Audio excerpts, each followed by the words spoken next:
पीले दांत वाली बहू। रंजना कभी ब्रश नहीं करती थी।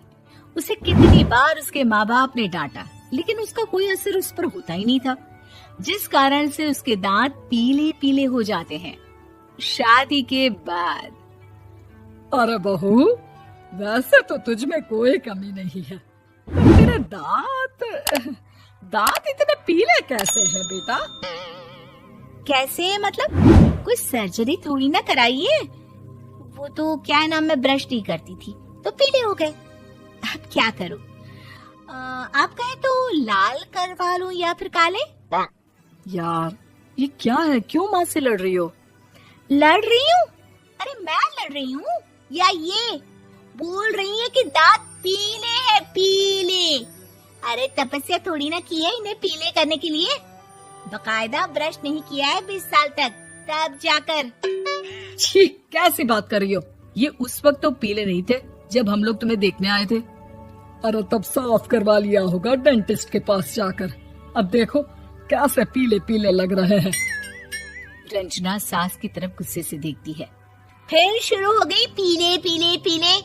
अरे पीले तो तब भी थे जब मेरे हाथ का रसगुल्ला उड़ा उड़ा कर खा रही थी और बोल रही थी, लड़की नहीं गुणों का खजाना दे रहे भाई साहब आप। खैर अब वो लोग करते भी तो क्या करते, पीले दांत वाली बहू पल्ले पड़ी थी तो झेलना तो था ही।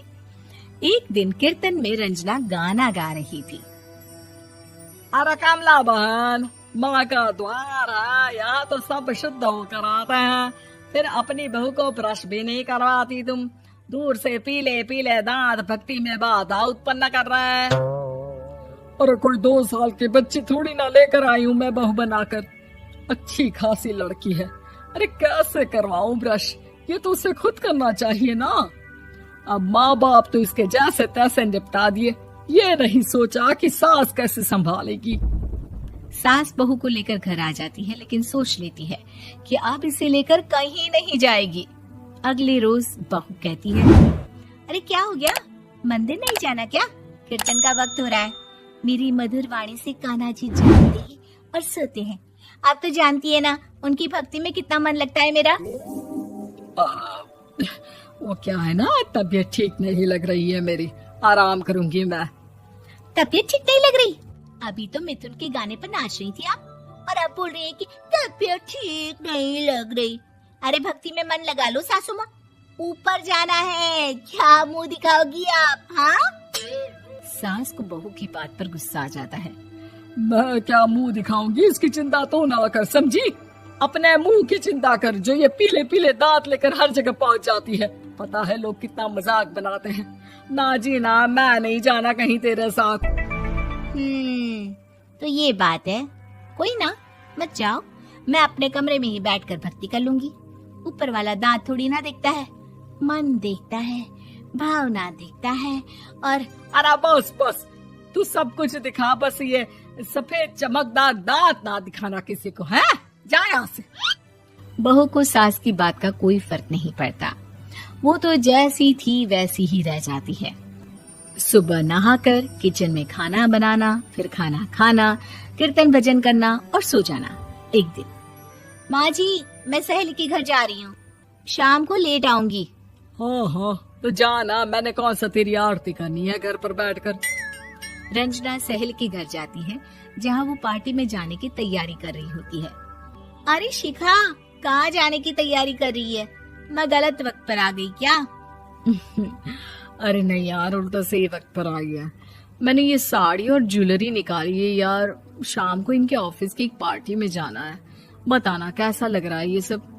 नहीं यार, इस ड्रेस के साथ तो वो वाली ज्वेलरी अच्छी लगेगी।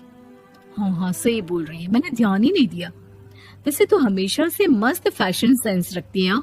तो बड़ा जाती होगी ना पति के साथ पार्टी में। रंजना कुछ नहीं बोलती, बस सोचती है कि यार काश ये बात सही हो जाती, पर मैं क्यों नहीं जाती पार्टी में? क्या इन लोगों की कोई पार्टी होती नहीं होगी? रंजना घर आती है और रात में पति से सवाल करती है, एक बात बताइए, आप मुझे किसी पार्टी में क्यों नहीं ले जाते? क्या आपके यहाँ ऑफिस में पार्टी नहीं होती? पति बेचारा क्या कहता कि दांत पीले हैं तुम्हारे इसलिए। अरे कोई पार्टी होती नहीं हम लोगों के ऑफिस में, तो कहाँ से लेकर जाऊं? और मार्केट, मॉल, कहीं वीकेंड घूमना, कहीं तो। अरे यार सारे हफ्ते में एक छुट्टी मिलती है, तो सोचता हूँ कि आराम ही कर लूं। क्यों? रंजना मन मार के रह जाती है। पहले कभी सास के साथ मंदिर जाया करती थी, लेकिन वो भी सास ने ले जाना बंद कर दिया। घर बैठी बैठी रंजना बोर हो जाती है। तभी उसे आइडिया आता है और वो मायके जाने का सोचती है। सासू माँ, 2 दिनों के लिए मम्मी के घर जा रही हूँ। अच्छा ठीक है, आराम से जा। और हाँ, माँ से कुछ अच्छी आदत सीख कर आना कि कैसे शरीर के हर भाग की तरह दांतों की सफाई भी जरूरी होती है, समझी? शुरू हो गई ना आप।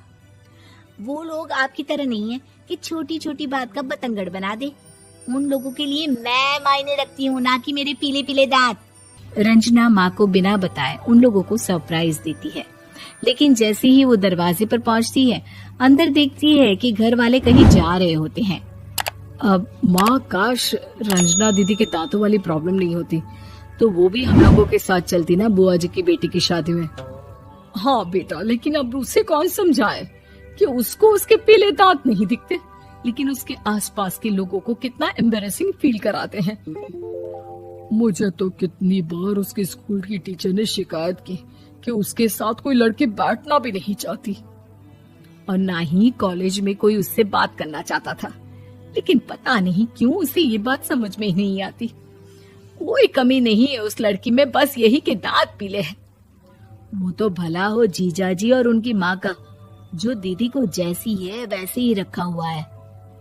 रंजना को अपने घर वालों की बात सुनकर बहुत दुख होता है।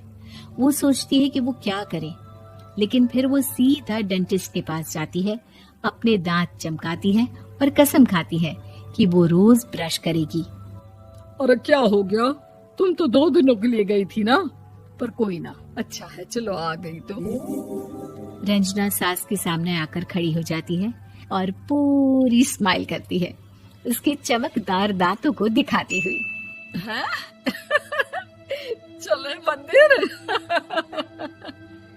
माँ, मुझे माफ कर दीजिए, मैंने आप लोगों को बहुत एम्बैरेसिंग फील करवाया। मैं आज से रोज ब्रश करूंगी।